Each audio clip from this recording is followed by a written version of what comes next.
হাদিসের মধ্যে পাওয়া যায় যে এই মুহররম মাস আল্লাহ তাআলার কাছে পছন্দের মাস। এই মাসে আমরা কি আমল করব? তো এই মাসটা অত্যন্ত তাৎপর্য মাস, এটা আল্লাহ পছন্দ করেছেন। এই মাসে কি কি আমল করতে পারি? কোরআন এবং হাদিসের মাধ্যমে যতটুকু বোঝা যায় যে এই মাসের মধ্যে অন্যতম একটি আমল, সেটা হচ্ছে রোজা রাখা। রোজা রাখার আমল বিশেষভাবে স্পষ্টভাবে বর্ণিত রয়েছে। মুসলিম শরীফের এক হাদিস আমি খুতবার শুরুতে তেলাওয়াত করেছি। আল্লাহ রাসূল সাল্লাল্লাহু আলাইহি ওয়াসাল্লাম বলেন, আফযালুস সিয়াম বা'দা রমাযান শাহরুল্লাহিল মুহররম। আফযালুস সিয়াম, রোজা রাখা উত্তম, রোজা রাখা উত্তম বা'দা রমাযান, রমজানের পর। রমজানের পর রোজা রাখা অধিক উত্তম। কোন মাস? শাহরুল্লাহিল মুহররম, আল্লাহ তাআলার কাছে সম্মানিত মাস সমূহের মধ্য থেকে মুহররম মাস। তাহলে মুহররম মাসে রোজা রাখা রমজানের পর সবচেয়ে বেশি ফজিলতপূর্ণ। এবং আল্লাহ রাসূল মুহররম মাসে কি রাখতেন? রোজা বেশি রাখতেন। আমি কি 10 তারিখ বলছি? খেয়াল করতেছেন? কোন তারিখ বলেছি না মাস?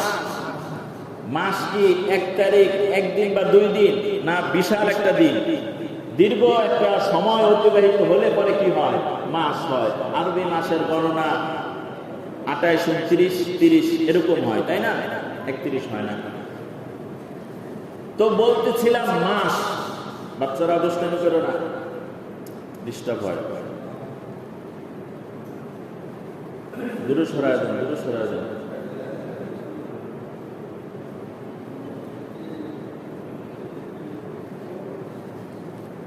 আল্লাহ, বলতেছিলাম মাসে রোজা রাখা উত্তম। রমজানের পর শ্রেষ্ঠতম রোজা মুহররম মাসের রোজা। আপনারা এটাও শুনেছেন যে হাদিসের মধ্যে রয়েছে শাবান মাসে আল্লাহ তাআলা কি, আল্লাহ রাসূল কি রাখতেন? অধিক পরিমাণে রোজা রাখতেন। আবার এখানে শুনতে পাইলেন মুহররম মাসে রোজা রাখা কি বেশি ফজিলতপূর্ণ। তাহলে এবং মুহররম মাসে রাসূল রোজা রাখার কথা বলেছেন, তাহলে উভয় হাদিস তো সাংঘর্ষিক হয়ে গেল। সমাধান কি? সমাধান হচ্ছে রমজানের রোজা ফরজ হওয়ার আগে মুহররমের রোজা ফরজ ছিল। গোড়ার কথা বলতেছি। রমজানের রোজা ফরজ হওয়ার আগে কোন রোজা ফরজ ছিল? মুহররমের রোজা ফরজ ছিল। অতঃপর রমজানের রোজা যখন ফরজ হয়ে গেল, এর আগ থেকে আল্লাহ রাসূল কি রাখতে শুরু করলেন? শাবান মাসের রোজা রাখতে শুরু করলেন। অতঃপর এই হাদিস যখন বর্ণিত হয়েছে, এর পরের মুহররম মাস আল্লাহ রাসূল আর পান নাই। বুঝে আসছে ভাই? আল্লাহ রাসূল যদি হায়াতে থাকতেন তো দেখতে পাইতেন যে মুহররম মাসের কত গুরুত্ব। মুহররম মাস আল্লাহ রাসূল কত রোজা রাখতেন, কত আমল করতেন, হাজারো হাদিস তখন কি আসতো। তো আল্লাহ রাসূলের হায়াতে ছিলেন না, তবে আল্লাহ রাসূল এতটুকু বলে গেছেন, এটাই আমাদের জন্য যথেষ্ট যে মুহররম এটা সম্মানিত মাস। সুতরাং আমাদের সম্মানিত মাসকে সম্মান করা, এটা আমাদের ঈমান বৃদ্ধির কারণ। আল্লাহ তাআলা আমাদেরকে মুহররম মাসকে সম্মানিত মাস হিসাবে গণনা করার তৌফিক দান করেন।